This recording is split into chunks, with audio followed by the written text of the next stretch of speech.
Donc un manager que j'avais rencontré dans l'usine de pharma en question, pareil, il adore son métier, ça fait 20 ans qu'il le fait, donc en fait il y a un truc de j'ai pas trop envie d'être manager. Et en fait on discutait et on a fini par parler du sport où il me disait que lui pareil, ça fait 20 ans qu'il fait aussi du foot et qu'il s'est mis à coacher l'équipe de son fils. Ah bah voilà. Là, Mais au début, il disait c'était très chiant, j'avais envie d'aller sur le terrain, mais cours plus vite. Et en fait, la première fois qu'ils finissent par gagner 1, 2, 3 matchs, il est aussi content que l'équipe et ça l'empêche pas le week-end d'aller jouer avec ses potes. Donc comme tu dis, c'est vraiment juste une fierté supplémentaire que tu peux ressentir et qui vaut carrément le coup, quoi. Salut Sam. Salut Carline. J'ai l'impression que j'ai changé de voix parce que je me suis dit qu'il fallait commencer. Comment ça va? Ça va super et toi? Eh ben écoute, ça va.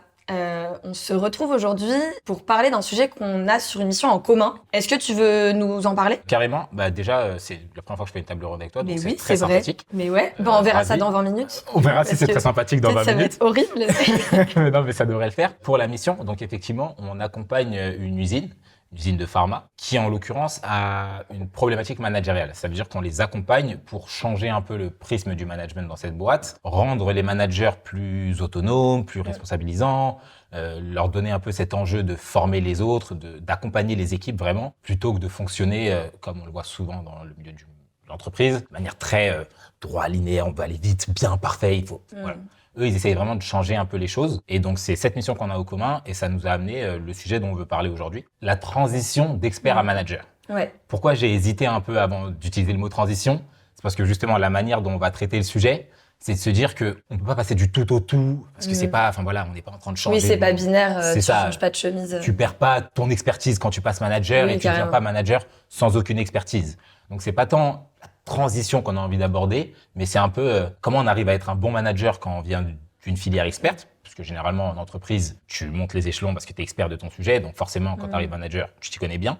Bah, notre sujet, c'est comment on arrive à être un bon manager sans se focaliser uniquement sur notre expertise, sans se focaliser uniquement sur le livrable, mais en faisant autre chose et tout ce que peut nécessiter la casquette de manager. Carrément. Et pour spécifier un petit peu, du coup, par rapport à la mission dont tu parles, qu'on fait dans cette usine pharma, en fait, c'est particulièrement une personne du CODIR, Jérémy d'ailleurs, salut Jérémy, qui est chef de la qualité. Et du coup, la qualité dans le milieu pharma, c'est hyper régulé, c'est hyper technique. Et du coup, lui, ce que tu as décrit, c'est vraiment flagrant dans son équipe. En fait, quasiment toutes les personnes qui sont responsables des services qualité, donc tous les managers, c'est des gens qui, avant, étaient vraiment hyper pointus dans leur domaine et qui le sont toujours. Mais voilà. Et du coup, lui, il nous a dit, dans votre accompagnement managérial, j'aimerais bien que vous traitiez ce sujet de passage d'expert à manager. Sauf que nous, quand on discutait de ce sujet, une des premières choses qu'on s'est rendu compte, c'est justement, faut peut-être pas tant se focaliser sur ce fameux passage, cette transition dont tu parles. On pourrait faire la liste de OK, ça voudrait dire quoi être un expert, ça voudrait dire quoi être un manager.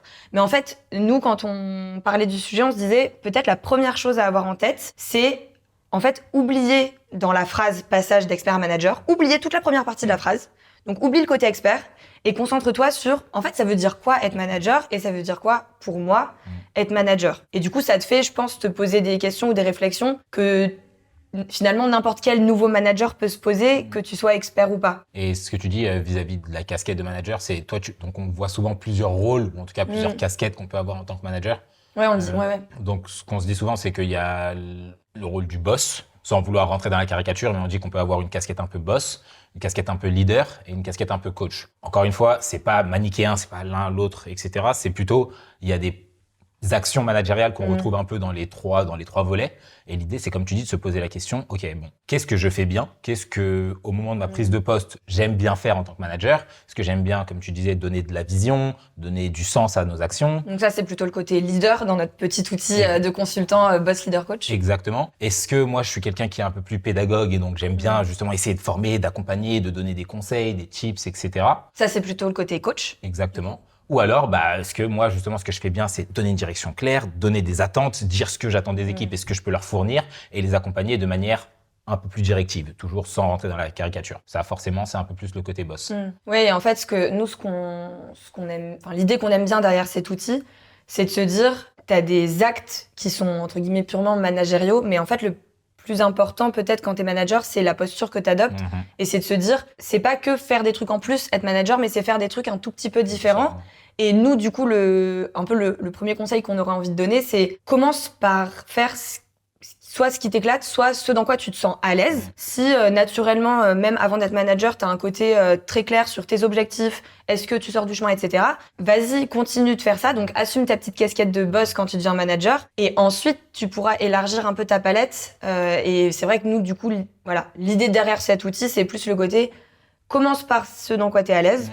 En tant que manager, et ensuite tu pourras creuser les autres petites casquettes, tu pourras élargir ta garde-robe, quoi. Carrément. Pour aller un peu dans ce sens, on dit boss, leader, coach, mais 3 types de managers qu'on peut voir. Un professeur qui essaye d'accompagner sa classe, c'est du type de management. Lui, ce qu'il fait, c'est vraiment être un bon pédagogue, et en aucun cas, il va remplir les contrôles à la place des élèves, mais il essaie vraiment de les former pour qu'ils deviennent autonomes et qu'ils arrivent qu'ils soient vraiment pointus dans les exercices qu'ils essayent d'accomplir. Ça, si tu as l'impression d'être un bon pédagogue et d'aimer accompagner les équipes, tu peux essayer de te focaliser un peu plus dessus quand tu prends ton rôle de manager. Les coachs sportifs, par exemple, c'est aussi des bons managers. Eux, ce qu'ils vont vraiment faire, c'est bien sûr mobiliser, donner du sens, mais donner une tactique de jeu aussi qui permet à tout le monde de se retrouver dans un système et d'avancer ensemble. Si on a l'impression d'être à l'aise là-dessus, pareil, il faut s'appuyer dessus parce que ça marche très bien et que c'est aussi essentiel pour un manager. Enfin voilà, on peut avoir vraiment, comme tu dis, différents types d'actions managériales, et l'idée, c'est se focaliser dessus parce que ça nous rendra aussi plus à l'aise, ça nous permettra de nous éloigner un peu de l'expertise. Encore une fois, c'est pas manichéen, mais l'idée, c'est de se focaliser un peu sur les actions managériales, et c'est comme ça qu'on pourra après élargir la garde-robe. Parlais. Il y a autre chose auquel on avait pensé, sur le côté, concentre-toi sur l'aspect managérial plutôt que sur le passage qui peut être un peu théorique entre passer d'expert à manager. Un manager, plus que de connaître vraiment tous les sujets de ses équipes, le plus important, c'est qu'ils connaissent ses contraintes. Est-ce que tu voudrais un petit peu essayer de nous détailler cette idée ? Carrément. Et l'idée, ça peut même être un conseil un peu concret d'ailleurs, c'est si tu viens de l'expertise et que vraiment ça fait des années que surtout on parlait d'usine de pharma, forcément t'es calé dans ton sujet, tu le connais par cœur. En tant que manager, quelqu'un vient t'exposer un problème ou une difficulté, ça fait des années que tu le fais, tu sais exactement où est la solution, tu sais ce qu'il faut faire pour t'en sortir. De la même manière, un prof de maths, un élève lui dit j'arrive pas à cette équation. Il peut la faire en une seconde, tu vois déjà directement le résultat. Le problème, c'est qu'en faisant ça, justement, on dit que c'est pas binaire, mais là, c'est rester un peu dans l'expertise parce que c'est offrir la solution et essayer d'avancer directement. Inversement, enfin, à l'inverse, ce que tu disais, c'est si, en tant que manager, on se pose la question de, OK, qu'est-ce qui bloque mon équipe? Quelles sont ses contraintes? Pourquoi elle n'arrive pas à avancer? Pourquoi elle n'arrive pas à gérer ce problème? Là, déjà, d'un point de vue purement managérial, c'est vraiment de l'accompagnement. C'est j'essaye de me focaliser sur comment aider mon équipe plutôt que comment comment obtenir le résultat, etc. 2, ça permet justement, dans un deuxième temps, d'utiliser son expertise pour aider la personne. Donc ça veut dire que je suis un manager, j'ai l'expérience, je sais ce qui te pose problème, je vois un peu ce qui te gêne, je sais donc quelles ressources je peux te donner pour essayer de surpasser cet obstacle. J'ai accompli un acte managérial, je t'ai aidé à te développer et je t'ai pas donné la solution. Donc se poser la question de quelles contraintes bloquent mon équipe ou mon collaborateur, etc., ça permet justement de se focaliser un peu sur cet aspect. Ouais, et d'ailleurs, je me rappelle qu'on avait rencontré tous les deux une manager de Total qui s'appelle Élise et qui a été interviewée sur cette chaîne d'ailleurs. Elle avait pas du tout la problématique d'expert à manager, mais elle avait le sujet de je vais manager des gens à l'inverse, dont je connais pas du tout le métier parce que en fait, je crois qu'elle avait été manager dès son premier job. Enfin, elle avait moins de 30 ans, voilà. Et en fait, cette histoire de connaître l'environnement dans lequel évoluait son équipe et donc connaître ses contraintes, pour elle, c'était une nécessité parce que de toute façon, elle n'allait pas pouvoir comprendre la technicité du métier de ses équipes. Et du coup, enfin, moi, je trouve ça intéressant de se dire, connaître les contraintes de l'équipe, c'est un truc que tu peux faire tout le temps, que tu connaisses ou pas les sujets de ton équipe, mais il faut se dire que quand auparavant tu étais expert, ça va encore plus t'aider. Carrément. Parce que les contraintes, en fait, tu les connais puisque tu as fait le job quelques mois précédemment. Les contraintes, tu les connais, et même la manière de les surpasser. Et si tu as réussi à en arriver là, c'est que toi, tu avais peut-être aussi tes techniques, etc. Donc, c'est vraiment mettre l'expertise au service de ton management. Et c'est ça qui est intéressant dans ce conseil. Ce qu'on s'était dit aussi, c'est que, parce que pourquoi on a pris ce sujet, c'est qu'on se disait que c'est pas évident quand même de passer d'expert à manager, il faut peut-être le rappeler. Et du coup, nous, on s'était dit qu'un truc intéressant à faire quand t'es déjà bien dans ton poste et que tu vois que tu galères un petit peu à vraiment assumer ton rôle de manager, et tout simplement, c'est d'en faire un sujet. En fait, c'est pas de régler le truc tout seul dans ton coin, mais c'est d'impliquer ton équipe ou tes N-1 dans ce sujet-là. Très concrètement, moi j'ai en tête une manager que j'accompagne qui est passée manager parce qu'elle était experte, en fait elle était très forte dans son métier, c'est Amélie d'ailleurs, coucou Amélie si tu nous regardes. Elle avait en charge l'animation de showroom dans un bout d'une région, puisque c'est des fonctions qui sont très régionalisées. Elle était très forte, donc elle est un peu devenue experte de son métier, Et du coup, elle est passée chef de l'équipe. On discutait du fait que c'est pas évident autant pour elle que pour la personne qui l'a remplacée, parce que elle, en fait, tous ses interlocuteurs dans les showrooms, c'est des showrooms de salles de bain, mais en fait, ils continuent de l'appeler parce qu'elle est experte de son métier, elle a tout le relationnel, etc. Et pareil, je veux dire, c'est un secret pour personne que pour la personne qui est venue la remplacer, il y avait un enjeu de il faut que je m'affirme, c'est à moi de créer la relation avec les showrooms et machin. Et en fait, je lui avais dit il faut que tu l'explicites ça, il faut que tu en fasses un sujet avec la personne qui a pris ton poste. Déjà en assumant que bon, en vrai, c'est pas évident. C'est pas facile, c'est clair. Et ensuite se dire du coup concrètement quel territoire je te laisse, sur quoi je peux encore me permettre d'intervenir, voilà. Et en fait, ça, on pourrait se dire, tu peux le faire que tu sois expert ou pas avant, mais c'est d'autant plus important de le faire quand t'as vraiment l'historique du métier, parce que tu peux te dire qu'en fait, si tu prends pas le temps de cette réflexion, ça risque un peu de, entre guillemets, de ressortir des frustrations, des machins, de ouais, mais ça, j'aurais aimé que tu me le laisses le faire. Enfin, voilà. Je suis d'accord pour plusieurs raisons. Un, c'est ce qu'on dit toujours, mais généralement, expliquer ses actions managériales et les expliciter, c'est toujours un bénéfice. Enfin, on comprend, il n'y a pas de surinterprétation, il n'y a pas de procès d'intention, donc quoi qu'il arrive, ça facilite les choses. Mais il y a aussi ce que tu dis, c'est que, en fait, c'est pas tant un problème individuel. Passer d'expert à manager, c'est bien sûr un truc de posture, ok, mais c'est aussi dans la manière dont tu accompagnes les équipes. Si tu es trop expert, ça veut dire que tu mets trop la main à la pâte, que tu es encore trop dans l'opérationnel, etc. Donc c'est un sujet commun. Le mettre sur la table, c'est effectivement être plus au clair sur qu'est-ce qui nous pose problème, comment on arrive à avancer, qu'est-ce que je te laisse, qu'est-ce que je garde, les difficultés que moi je rencontre, et du coup, il faut que tu m'accompagnes aussi dans ce mouvement-là. Enfin voilà, c'est vraiment un travail de relation plus qu'un travail individuel de moi je dois changer de casquette, quoi. Et ça va vachement dans ce sens. Et ça m'amène à un deuxième exemple. Donc nous, il y a un codir qu'on accompagne qui est très très fort. Enfin, c'est vraiment un codir, on aime beaucoup l'accompagner. Leur problématique, c'est que eux, ils étaient beaucoup trop héros, justement. Ils mettaient trop la main à la pâte, ils étaient trop dans l'opérationnel, trop experts, ils adorent leur métier. Donc forcément, t'es vite happé par ces sujets-là. Et ils avaient envie justement de passer un peu plus manager, de laisser plus la main, de devenir plus responsabilisant. Quand tu dis, pardon, je t'interromps, quand t'as dit ils étaient trop héros, ça veut dire qu'ils faisaient les choses plutôt que de les faire faire. Exactement. Parce que c'est un peu notre jargon Albus du modèle de l'aventure. C'est ça, en fait, ils avaient tendance parfois à faire à la place des équipes, ce qui est un problème par essence, parce qu'en fait, les équipes se sentent déresponsabilisées de leur sujet, elles se démobilisent, etc. Et donc, avec ce codir, on a entamé un travail de justement devenir un peu plus manager ou quelle casquette on essaie d'adopter. Et pour se challenger un peu plus et pour aller plus loin dans cet aspect-là, quelque chose qu'ils ont pu faire et donc qu'on peut vous conseiller aussi, c'est l'engagement public. Donc de la même manière qu'ils ont mis le sujet sur la table, eux, en fait, ils ont écrit une lettre qu'ils ont publiée dans Le Figaro. Exactement, qui a aussi été publiée dans Le Figaro. Non, mais qu'ils ont lu à leur middle management pour justement expliquer un peu ça. Donc il y avait le côté mea culpa, peut-être qu'on a été un peu trop dans l'opérationnel, etc. 2, l'attente, voilà ce qu'on a envie d'être, voilà ce qu'on attend de vous. 3, faut qu'on s'aide mutuellement sur ce sujet. Et donc ça, non seulement ça permet de mettre un peu plus au clair ce qu'on doit faire, mais il y a aussi le côté très... en fait, on s'est mis à plat devant vous, donc en fait, on ne peut plus faire marche arrière. On vous l'a dit, vous avez des attentes maintenant. Si dans 2 mois, on recommence à mettre la main à la pâte, vous nous avez dit que vous nous laissez les clés. Oui, j'imagine que c'est ça l'avantage de faire une annonce publique un peu symbolique, de se dire, venez, on formalise un moment où on s'engage vis-à-vis de nos managers. C'est que du coup, derrière, tu peux te servir de ce moment-là comme un peu d'une référence, genre. Exactement. Et tu te rappelles qu'on s'était dit le 30 janvier, c'était que tu voulais passer plus manager, attention, carton jaune, là, en fait, t'es en train de faire ma place. Est-ce qu'on n'aurait pas un petit carton jaune? Non, mais c'est exactement ça. Et en plus, c'est comme ça qu'on l'utilise. Ça veut dire qu'il y a forcément des moments, comme tu disais, c'est pas binaire. Donc, il y a des moments où tu as envie de remettre un peu la main à la pâte. Il y a des moments où tu dis, ah, mais là, je vais aller plus vite. Et du coup, c'est facile de dire, attends, mais t'as dit devant 50 personnes que t'allais laisser ces sujets. Si tu les prends, forcément, il y a quelque chose qui va se passer. Donc, ça permet de responsabiliser, ça permet de s'engager, ça permet d'en faire vraiment un travail commun. Parce que du coup, même les N- aussi se sentent vachement responsabilisés. En fait, ils se disent, ok, on nous a dit devant tout le monde qu'on nous laissait les clés. Il y a un truc à faire. Donc c'est vraiment quelque chose qui peut avoir une forte valeur émotionnelle et qui peut être un point d'ancrage, comme tu disais, quoi. Si j'ai bien compris, ton exemple, il est assez récent. Ouais. Donc j'espère que quand tu verras les fruits de ce truc-là, d'ici quelques mois, tu pourras revenir en commentaire. Bien sûr, j'ai confiance en ce codir qui nous regarde et qui font les efforts nécessaires. Donc en gros, du coup, si je reprends, on se dit un peu...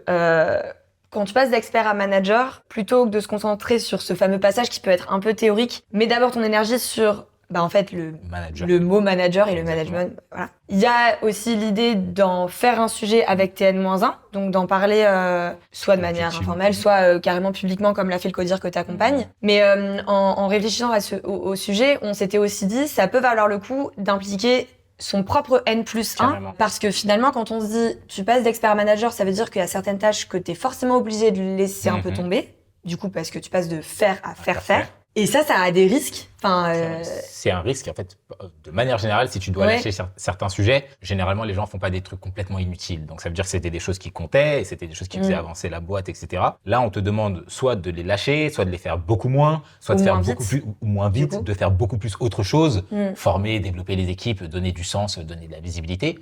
C'est tout nouveau set d'actions que tu dois rajouter un peu dans ton petit sac. Comme tu dis, c'est des risques. C'est des risques pourquoi ? Parce que si on me demande de former un peu plus mes équipes et du coup de faire moins d'opérationnel, peut-être que le sujet avance moins vite. Peut-être qu'il est moins parfait qu'à la base. Peut-être qu'il est moins bon que si c'est moi qui m'en étais occupé. Si je décide de former un peu plus mon équipe et de leur donner plus de projets difficiles, ça va prendre plus de temps. Parce qu'il faut les accompagner, parce qu'il y aura des erreurs. Les erreurs, est-ce qu'elles vont coûter et compter économiquement, dans l'image de la boîte. Enfin voilà, il y a tout un tas de risques qu'il faut tout simplement prendre en compte. Ça ne veut pas dire qu'il y a des risques, on arrête tout. Non. Mais quand tu dis qu'il y a un travail à faire avec le N-1, avec le N+1, pardon, c'est de se dire, OK, on a envie que je fasse ça, que j'arrête un peu de faire ça. Les risques, c'est... c'est quoi les conséquences? Voilà, en fait. les risques et les conséquences, c'est que là-dessus, on ira moins vite. Là-dessus, on risque de perdre des sous. Là-dessus, on risque de perdre un collaborateur. J'en sais rien. Mais c'est juste se mettre d'accord sur est-ce qu'on est OK avec ça? Si oui, ça veut dire qu'on me donne le mandat de faire ce qu'on m'a demandé de faire. Sinon, c'est pas possible. Il y a un truc qui bloque. En fait, du coup, j'ai l'impression que le vrai sujet, du coup, enfin, entre guillemets, la discussion à avoir avec son N+1, c'est pas tant quel sujet je dois lâcher, mais c'est si je lâche tel sujet, c'est quoi la conséquence et est-ce que tu es prêt à me baquer sur ça? Exactement. Est-ce que tu es prêt à ce que, voilà, comme tu disais, le projet prenne plus de temps? Parce que moi, ça fait 10 ans que je les mène, donc si c'est moi qui le fais, ça ira 3 fois plus vite. Voilà, c'est plutôt parler des risques, des conséquences de lâcher certains sujets d'expertise, plutôt que de parler de... OK, maintenant, il faut que tu fasses ça, ou alors il faut que tu arrêtes ça. Carrément. Et il y a un petit conseil un peu concret qui va dans ce sens. Dans le cas où on accepte de prendre un peu plus de risques, en tant que manager, encore une fois, si on nous présente un projet ou un livrable ou une solution, on sait exactement ce qu'on peut faire pour aller plus vite, ce qu'on peut faire pour que ça soit un peu mieux, etc. Ce qu'on peut conseiller, c'est un travail en 2 temps. Ça veut dire qu'on vous présente quelque chose, quoi que ce soit, un projet, etc. Dans un premier temps, plutôt que de se demander est-ce que c'est parfait? Est-ce que c'est aussi bien que ce que j'aurais fait? Ou est-ce que c'est exactement ce que la direction attend? On peut se demander, est-ce que ça fonctionne? Est-ce que ça fonctionne? Ça veut dire, est-ce que si on part là-dessus, on s'en sort? Est-ce que le projet avance? Est-ce que l'équipe peut continuer de bosser? Est-ce qu'il n'y a rien qui bloque sur la machine? Peu importe. Si ça fonctionne, on décide de partir avec. Pourquoi? Parce que c'est aussi faire plutôt que faire. C'est former un peu les équipes à justement faire un peu plus. Et c'est ça, accepter le risque. Ça veut dire, c'est pas aussi bien que ce que j'aurais fait, mais en fait, ça permet d'avancer. On accepte parce que la direction a dit oui. Et dans un deuxième temps, parce que l'idée, c'est pas juste de revoir la qualité à la baisse, c'est de se dire, maintenant, mon expertise, je vais la mettre au profit de mon management et de mes conseils. Et donc, de dire, alors là, ça marche. Par contre, si on a envie d'aller plus loin, si on a envie de faire un peu plus comme peut-être moi, je l'aurais fait en tant que manager ou ce que la direction peut attendre, voilà ce qui manque. Voilà ce qu'on peut faire de plus. Voilà ce qu'on peut faire pour aller plus loin. Voilà l'angle mort que toi, t'as pas vu. Donc, c'est vraiment un travail en 2 temps qui est, en premier temps, j'accepte le risque, on part dessus, t'es responsabilisé, moi, je t'accompagne. Mais après, sachant que l'objectif, c'est de développer les équipes, c'est de donner des conseils, des trucs très pratiques, pragmatiques pour aller plus loin et que la fois suivante, en fait, ça soit pas, ça marche, mais ça marche bien. Oui, parce que je me disais en t'écoutant, théoriquement, j'y crois vachement, mais c'est hyper dur de demander à des managers d'accepter que la qualité elle baisse ou que le délai de livraison des projets, par exemple, baisse. Carrément. Mais c'est pour ça que ça va vachement dans le sens de ce que tu as dit avant. C'est qu'il faut que ça soit discuté il faut avoir un backup de son N+1 carrément. Et d'ailleurs, pour reboucler avec le manager, notre manager Jérémy, notre membre du CODIR de cette usine pharma, ce qui m'avait marqué quand il m'avait émis cette demande-là d'accompagner ses équipes à passer d'expert à manager, c'est qu'ils m'avaient pas dit ils ont besoin, je sais pas, de progresser dans leur manière de gérer les EFA, tu vois, pas du tout. En fait, ils m'avaient dit, moi, ce que j'attends d'eux, c'est qu'ils viennent vers moi en me disant, OK, là, en termes de staff, ça va pas passer. Là, tu m'as demandé de faire ça. En fait, ce truc-là, franchement, c'est à risque. Et c'est assez intéressant parce que lui, il était prêt, et je suis même pas sûre que ses managers en aient conscience, mais lui, il était prêt à vraiment faire backup et à lui-même faire parapluie auprès de la direction, même hors de l'usine, pour dire ok, bah moi mes managers de terrain, ils m'ont remonté que ce truc-là ça va pas passer, et ben ce truc-là les gars ça va pas passer, et du coup ça demande pas mal de courage, mais du coup c'est d'autant plus nécessaire d'impliquer aussi son N+1 quand on sait qu'on va forcément sacrifier des trucs dans ce fameux passage expert manager. Et c'est pour ça que je trouve ça intéressant que tu dises, que tu finisses en disant c'est vraiment l'enjeu essentiel, parce que c'est souvent ça, quand tu essayes de passer d'expert manager, il peut y avoir plusieurs freins. Le frein de l'affection pour le métier, ça arrive d'ailleurs, on peut vraiment aimer faire ce qu'on fait, etc. C'est clair. Et d'ailleurs, c'est pour ça que nous, on parle souvent du manque de la filière expert, dont il me semble que vous allez bientôt parler avec Charlie. Effectivement, on fera un sujet là-dessus, et c'est essentiel, parce que si j'aime mon métier et que je l'ai fait pendant des années, peut-être que j'ai pas envie de lâcher. C'est hyper frustrant, c'est clair. Donc voilà, il y a ce sujet, mais il y a aussi tout ce dont on a parlé depuis tout à l'heure, qui est, mais je peux pas. En fait, on va me dire non, mais il faut que j'aille vite. Mais il faut que. Donc, dès lors qu'il y a vraiment ce sujet mis sur la table, qu'on peut en parler et qu'on se rend compte qu'on a peut-être un backup, directement, ah bah ok, peut-être que j'ai le droit. Peut-être que ça, peut-être que c'est possible. Ça, carrément. Et voilà. Et donc, je suis assez d'accord là-dessus. Et ce que je me dis, pour revenir sur le dernier, le petit point qu'on a abordé là, l'affection pour le métier, l'expertise, c'est pas quelque chose qu'on perd. C'est un peu ce qu'on dit, mais si on commence à manager et qu'on met un peu moins la main à la pâte, entre guillemets, l'expertise, on l'aura toujours. Par contre, en fait, on développe tout simplement une autre corde managériale.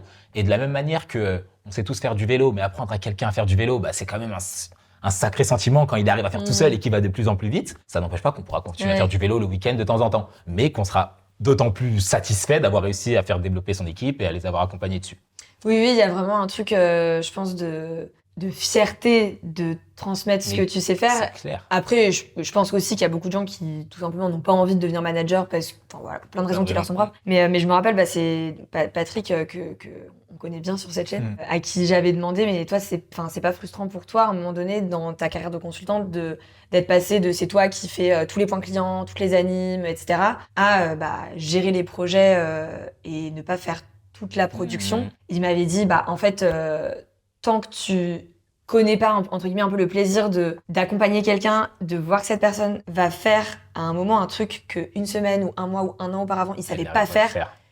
Franchement, c'est un sentiment de satisfaction de ouf. Mais c'est et quand tu ressens ça, je pense que c'est un peu ça aussi qui peut être hyper enthousiasmant. Mais complètement. Quand tu deviens manager. Pour reprendre la mission qu'on a en commun, donc un manager que j'avais rencontré dans l'usine de pharma en question, pareil, il adore son métier, ça fait 20 ans qu'il le fait, donc en fait, il y a un truc de j'ai pas trop envie d'être manager. Et en fait, on discutait et on a fini par parler du sport où il me disait que lui, pareil, ça fait 20 ans qu'il fait aussi du foot et qu'il s'est mis à coacher l'équipe de son fils. Ah bah voilà. Là, mais au début, il disait c'était très chiant, j'avais envie d'aller sur le terrain. Mais cours plus vite. Et en fait, la première fois qu'ils finissent par gagner 1, 2, 3 matchs, il est aussi content que l'équipe et ça l'empêche pas le week-end d'aller jouer avec ses potes. Donc comme tu dis, c'est vraiment juste une fierté supplémentaire que tu peux ressentir et qui vaut carrément le coup, quoi. Et sur cette note assez enthousiasmante, on l'espère, on peut conclure notre table ronde. Donc, ce qu'on s'est dit au niveau des conseils, c'est que, comme tu l'avais dit, plutôt que de se poser la question de la transition, on essaye de se poser la question, OK, quelle casquette managériale j'ai envie de porter, avec quelle posture je suis plus à l'aise. Ça, c'est vraiment quelque chose qui peut aider. Ce qu'on se dit, c'est que c'est important d'en faire un sujet. Donc, un sujet avec les N-1, en parler, mettre ça sur la table, être transparent. Déjà pour expliciter les difficultés et parce que ça permet de travailler ensemble. Et le troisième point, c'est un peu devenir manager, c'est devoir gérer des risques. Et pour pouvoir les gérer, il faut en parler avec ses N+1, etc. Parce qu'il faut qu'on se demande quels risques on est prêt à accepter, quelles conséquences on est prêt à accepter, avec lesquelles on ne peut pas du tout traiter, pour pouvoir justement être beaucoup plus à l'aise dans son rôle de manager et savoir, OK, là, on est d'accord que ça, on ne pourra pas le faire, mais c'est dans l'optique de développer l'équipe, de faire avancer ce projet. Et donc, on est aligné là-dessus. Trop bien. Voilà. Et juste avant de conclure définitivement cette table ronde, on peut peut-être dire à nos auditeurs et auditrices que on a écrit, tu as écrit en fait, pas n'importe qui, un article sur ce sujet où il y a certaines idées qui se recoupent. Mais ça permet d'en avoir une trace écrite, les exemples sont un peu différents et puis ça permet de voir le sujet sous un autre angle. Donc ça peut être aussi intéressant d'avoir les deux et puis de comparer un peu. Donc voilà. Et donc on mettra, dès que l'article sera publié, on pourra le mettre le lien en commentaire. Et n'hésitez pas à le lire et à faire vos retours comme d'habitude. On espère que cette table ronde vous aura plu. Faites-nous vos retours, partagez vos avis et vos expériences. On se fera un plaisir d'en discuter avec vous et on se retrouve bientôt pour une nouvelle table ronde.